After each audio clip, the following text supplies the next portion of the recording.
Écoutez en direct le reportage d'investiture du président de la Fédération de Russie, Vladimir Poutine, qui a lieu au Kremlin de Moscou. C'est la 6e cérémonie de prise de fonction du président de Russie sur la scène politique russe contemporaine. Il n'empêche que chacune de ces cérémonies et chaque passation de pouvoir possède ses traits spécifiques. C'est aussi le cas aujourd'hui, quand il y aura plus de choses et de personnes à voir. Attention à l'écran. Ici, le Kremlin de Moscou.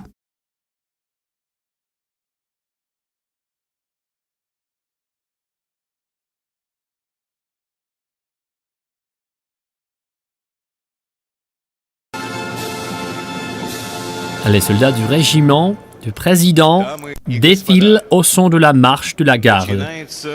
Ils portent l'uniforme historique qu'ils ont revêtu pour l'occasion. Sa coupe et les couvre-chefs font penser au temps de la guerre patriotique de 1812, dont nous allons prochainement célébrer le bicentenaire, et ont également des éléments des uniformes des régiments de la garde du début du XXe siècle. Les porte-drapeaux traversent les salles Saint-Georges, Alexandre et Saint-André du Kremlin, appelées ainsi en hommage aux principales décorations militaires russes. Un mot sur l'étendard présidentiel que tient un porte-drapeau. Institué en 1994, il est frappé à l'effigie de l'aigle bicéphale sur fond de drapeau tricolore russe. Son original se trouve en permanence dans le bureau du chef de l'État et sa hampe s'orne d'une plaque d'argent portant ses noms, prénoms et patronymes. Le nom de Vladimir Poutine y réapparaîtra aujourd'hui. Le même étendard flottera traditionnellement au-dessus de la résidence kremlinoise du chef de l'État, sur le dôme du Sénat, que l'on voit depuis la place Rouge. Cela se produira quand celui-ci aura prêté serment. Et c'est ce que nous verrons aujourd'hui. Les dirigeants des deux chambres du Parlement russe, de leurs comités, commissions et fractions, magistrats de la Cour constitutionnelle, de la Haute Cour d'arbitrage, vice-premier ministre, ministres et responsables du secrétariat du gouvernement se sont réunis dans la salle Saint-André, où sont également présents le procureur général, les responsables de l'administration présidentielle, du Conseil de sécurité et d'autres invités de marque.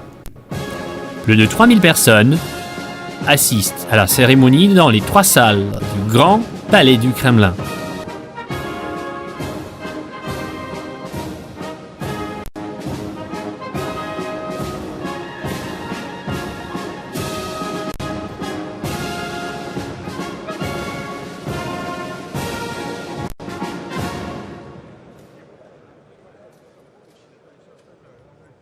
Вносится Конституция Российской Федерации и знак президента Российской Федерации.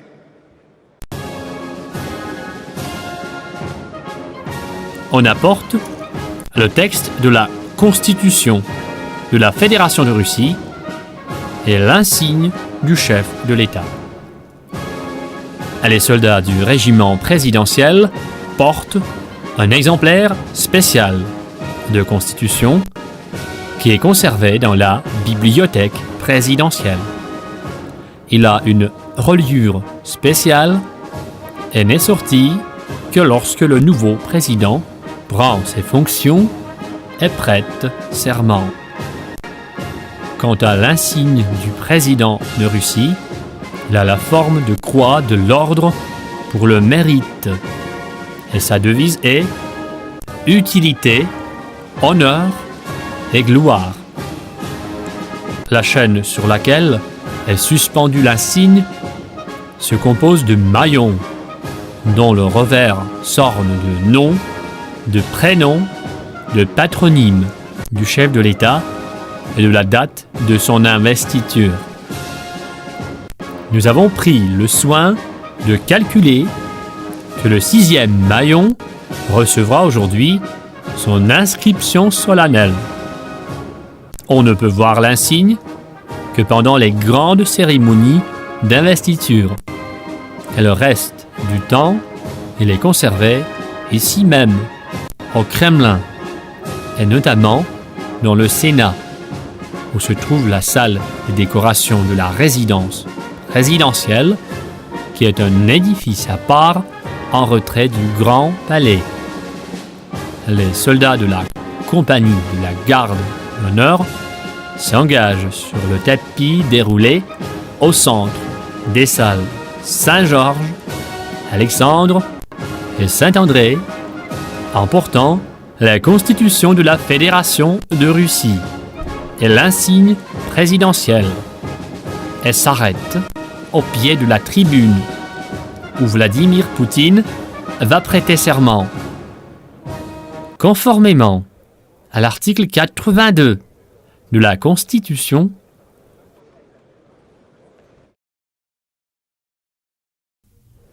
nous quittons provisoirement le Grand Palais, mais restons dans l'enceinte du Kremlin pour assister au volet particulier de la cérémonie d'aujourd'hui, à la fois publique et très personnelle. C'est le moment où le chef de l'État en exercice, Dmitri Medvedev, quitte sa résidence au Kremlin. Le voilà qui a quitté l'édifice pour traverser en voiture la place Ivanovskaya et écouter déjà place des cathédrales le rapport du commandant du régiment présidentiel.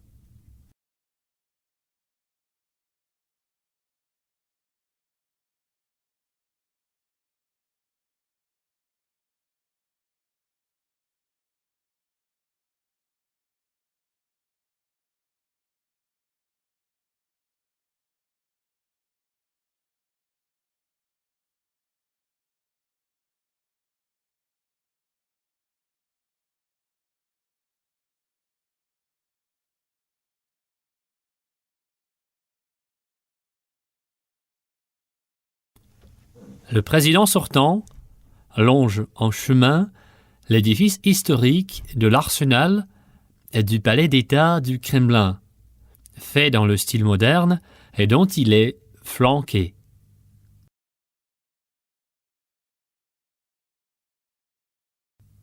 Le long de l'arsenal s'alignent des canons pris en trophée pendant la guerre patriotique de 1812. On a voulu, à un moment donné, les faire fondre pour ériger dans l'enceinte du Kremlin la colonne Alexandre, en mémoire de la victoire sur Napoléon. Nous savons tous que cette colonne fut finalement érigée sur la place du palais à Saint-Pétersbourg, et les canons sont restés au Kremlin. Et voilà le tour peu habituel que peut parfois prendre l'histoire. Pendant ce temps, le cortège présidentiel s'approche du roi des canons coulés en Russie. Le commandant du régiment présidentiel, qui salue le commandant suprême, rend hommage à la tradition apparue à l'époque soviétique tourmentée de notre histoire lorsque prononce les mots réglementaires « Camarade président ». Restons un moment ici pour regarder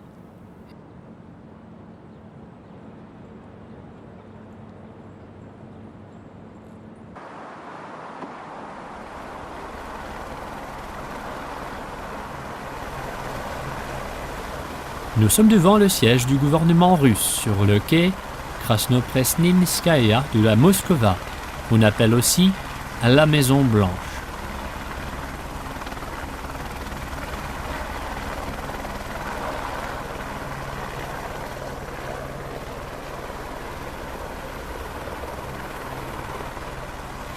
C'est ici que Poutine a travaillé pendant 4 ans comme Premier ministre. Sa résidence sera désormais au Kremlin, comme il s'y est au chef de l'État. Mais il n'empêche qu'un bureau présidentiel spécial existe également dans la Maison-Blanche. Par ailleurs, conformément à la Constitution, le président peut même, le cas échéant, tenir les réunions du cabinet des ministres.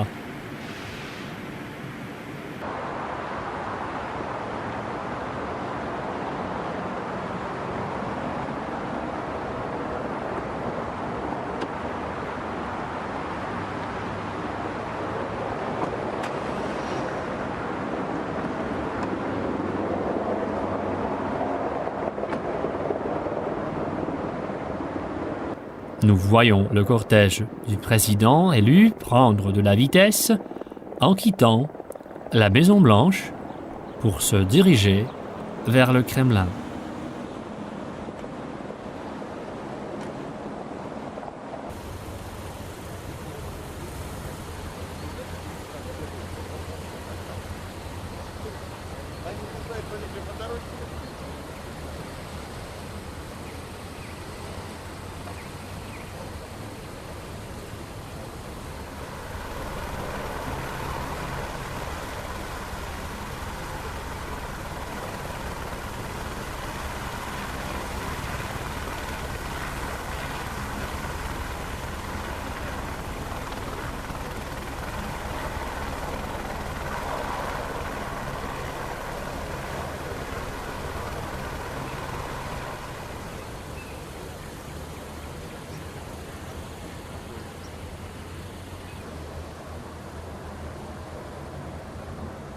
Le Kremlin est devant nous. Généralement, les véhicules qui se dirigent tournent à gauche et pénètrent à l'intérieur par la porte Borovitskaya. Or, les jours solennels, comme aujourd'hui, le cortège du président élu continue sur le quai du Kremlin pour entrer au Kremlin par la porte principale, celle du Sauveur, qu'on ouvre comme grande occasion de ce genre.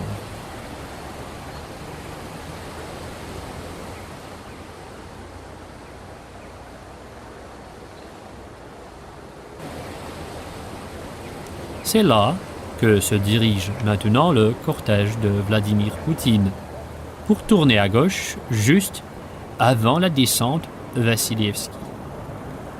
Depuis le terre-plein s'ouvre à la vue non seulement la cathédrale de l'Intercession, alias Saint-Basile, mais aussi encore l'icône fresque du Sauveur de Smolensk du XVIe siècle qu'on croyait perdue, mais qui a été découverte l'année dernière sous une couche de plâtre au-dessus de la porte du Sauveur.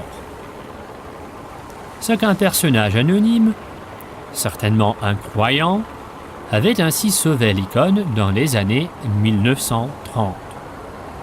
D'ailleurs, c'est pendant de longues années qu'une rumeur sourde courait à savoir qu'il fallait se découvrir au moment de passer sous la porte du Sauveur.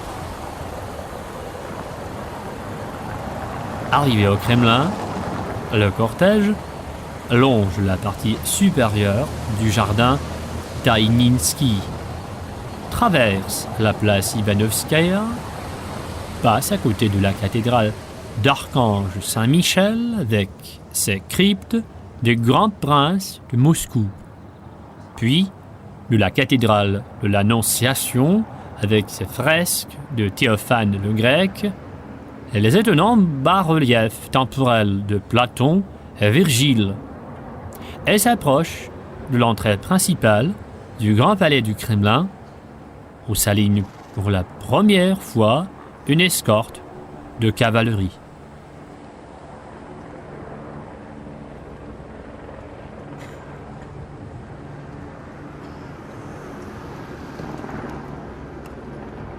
C'est là-bas que le président élu est attendu par le commandant du Kremlin de Moscou.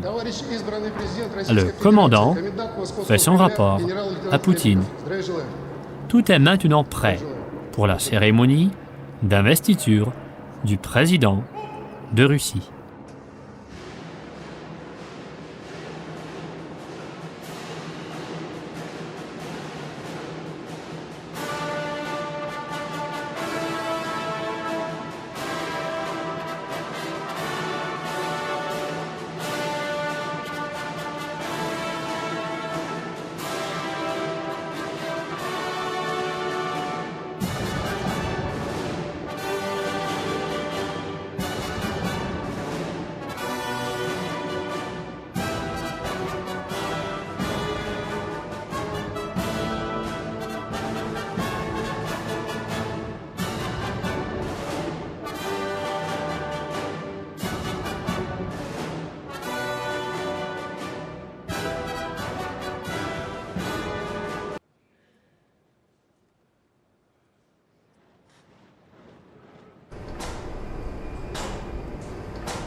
Владимир Владимирович Путин.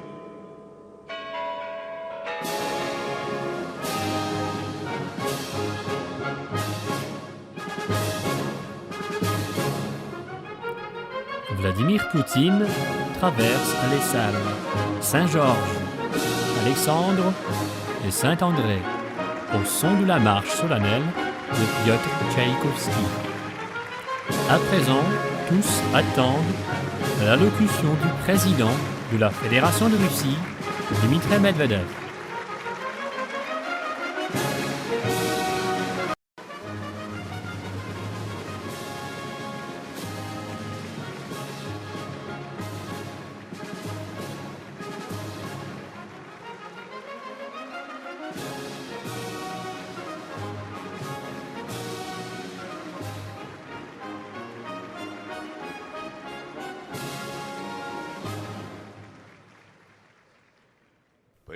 À présent, tous attendent l'allocution du président de la Fédération de Russie, Dmitri Medvedev.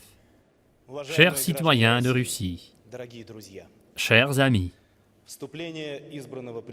l'investiture du nouveau président marque toujours le commencement d'une nouvelle étape de l'histoire russe. Le président est le chef de l'État, est le garant de la Constitution, des droits et des libertés de l'homme et du citoyen. C'est lui qui détermine les grandes lignes de la politique intérieure et extérieure.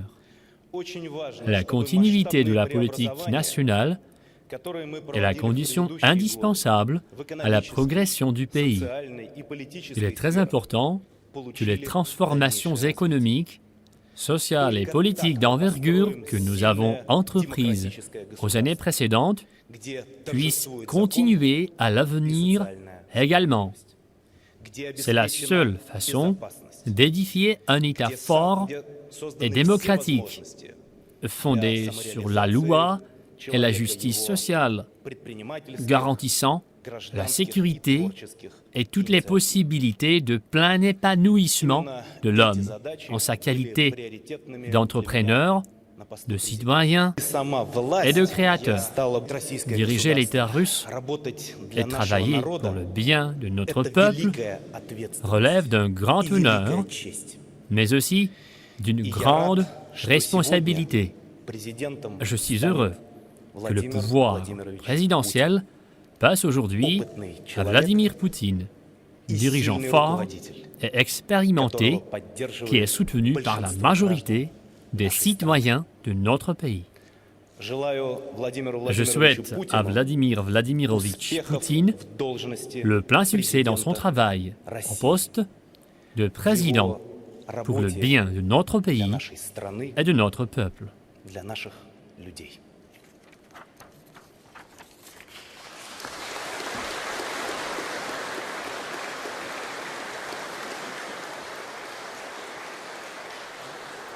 Le président de la Cour constitutionnelle, Valéry Zorkin, s'approche du micro et invite, conformément à la première partie de l'article 82 de la Constitution, Vladimir Poutine a prêté serment de président de la Fédération de Russie, dont le texte est fixé par la Constitution de la Fédération de Russie. Dans l'exercice de mes fonctions de président de la Fédération de Russie, je jure de respecter et de protéger les droits et les libertés de l'homme et du citoyen. Je jure de respecter et de défendre la Constitution de la Fédération, la souveraineté, l'indépendance et l'intégrité de l'État et de servir fidèlement le peuple.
Chers citoyens russes, chers amis, en entrant en fonction du président de la Fédération de Russie, je suis conscient de ma responsabilité devant la patrie, les intérêts et la sécurité de celle-ci, le bien-être des habitants du pays étaient toujours, resteront toujours primordiaux pour moi.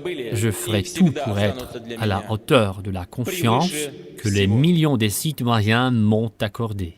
Le sens de ma vie et mon devoir consiste à servir la patrie, à servir le peuple dont le soutien inspire et aide à résoudre les problèmes les plus complexes est difficile. Nous avons fait ensemble une longue route difficile. Nous avons pris la confiance en nous, en nos forces, avons renforcé le pays, avons retrouvé la dignité d'une grande nation. Le monde a vu la nouvelle Russie. C'est le fruit des efforts de notre peuple, du dur travail commun auquel chacun a apporté sa contribution. Aujourd'hui, nous avons tout le nécessaire pour nous avancer, pour créer un État viable en pleine croissance, une bonne base économique et sociale, une société active ayant la conscience civique. J'y vois le grand apport de Dmitri Anatolievitch Medvedev. C'est sa présidence qui a assuré la continuité et la stabilité du développement du pays, a donné une impulsion supplémentaire à la modernisation de tous les aspects de notre vie. Il aura à accomplir des missions difficiles et extrêmement importantes. Je lui souhaite du succès. Aujourd'hui, nous commençons une nouvelle étape du développement du pays. Il nous faudra résoudre des problèmes totalement différents. Les années qui suivront seront déterminantes pour l'avenir de la Russie, pour les prochaines décennies. Et nous devons tous nous rendre compte que c'est de nous que dépend la vie des générations futures. Les perspectives historiques de l'État et de notre nation, des progrès concrets dans la création d'une nouvelle économie et de nouveaux standards de vie, de nos efforts visant à préserver le peuple et à soutenir les familles russes, de notre persévérance dans l'aménagement des énormes territoires russes de la Baltique au Pacifique, de notre capacité de devenir leader et centre d'attraction pour l'Eurasie tout entière.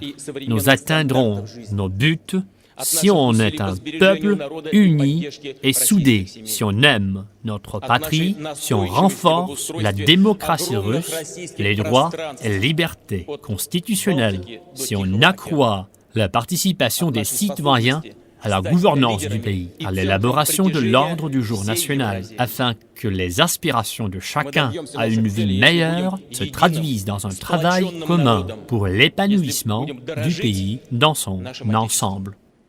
Nous réussirons sans doute si on prend appui sur le solide fondement des traditions culturelles et spirituelles de notre peuple multiethnique, sur notre histoire millénaire, sur les valeurs qui étaient toujours la base morale de notre vie. Si chacun de nous vit en bonne conscience, en croyant et aimant la patrie et ses proches, si chacun de nous prenne soin du bonheur de ses enfants et du bien-être de ses parents, nous voulons vivre et nous vivrons dans un pays démocratique où chacun est libre et la liberté de se réaliser et de travailler. Nous voulons vivre et nous vivrons dans une Russie épanouie, respectée dans le monde comme un partenaire fiable, ouvert, honnête et prévisible.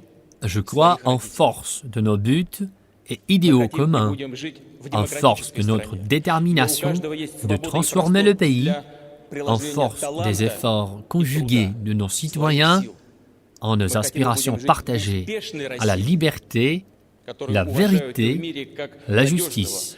Nous sommes prêts à affronter les difficultés à venir et à faire des accomplissements.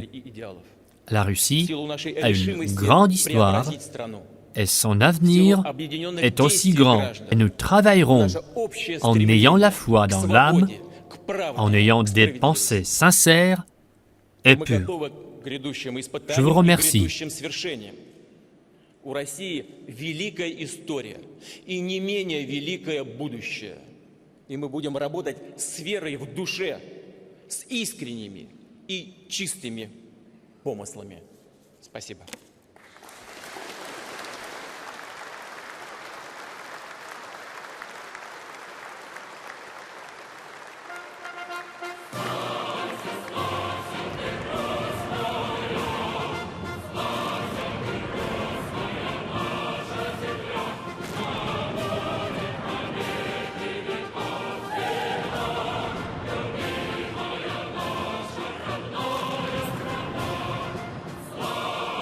31 coups de canon marquent les honneurs militaires rendus au président, qui est en même temps le commandant suprême des forces armées nationales. Le président, ayant pris ses fonctions, longe les salles du Grand Palais du Kremlin au son de gloire de Mikhaïl Glinka. Dans une minute ou deux, commencera un autre volet important de la cérémonie d'aujourd'hui, et notamment le passage en revue du régiment président, place des cathédrales.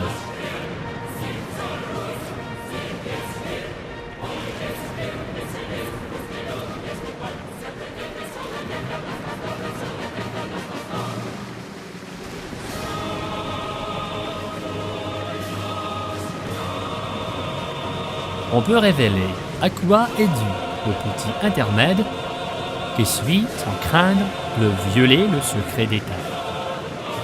C'est que, avant de passer sur le front du régiment, le président Poutine reçoit la mallette nucléaire, le terminal qui contrôle le bouclier nucléaire russe. Cette procédure a actuellement lieu dans un local protégé du Grand Palais et il est bien entendu interdit de la diffuser en direct.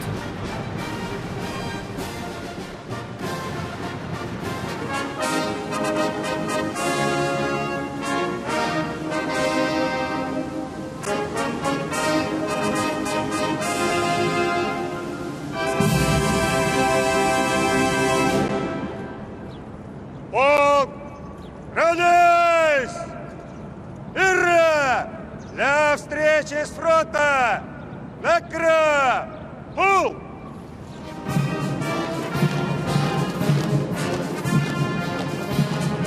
Les officiers dont beaucoup ont commencé leur service dans le régiment présidentiel comme simples soldats défilent devant le podium. Ils commandent les soldats venus de Sibérie, d'Ural, de la région de la Volga et des quatre coins de la Russie. Le régiment a ses quartiers, l'édifice historique d'Arsenal, dont la construction avait commencé en 1701 par ordre de Pierre le Grand. Le régiment est aujourd'hui une unité d'élite qui dispose de son centre d'entraînement. Le régiment présidentiel a également ceci de particulier. Il compte dans ses rangs une escorte d'honneur de cavalerie créée en l'an 2002 par ordre du président Poutine au départ du 11e régiment de Cosaques est l'unique unité de ce genre dans les forces armées russes.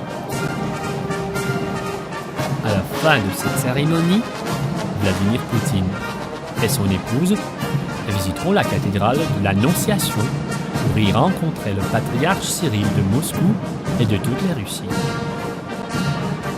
C'est la fin de notre reportage en direct du Kremlin, de la cérémonie d'investiture de Vladimir Poutine au poste de président de Russie.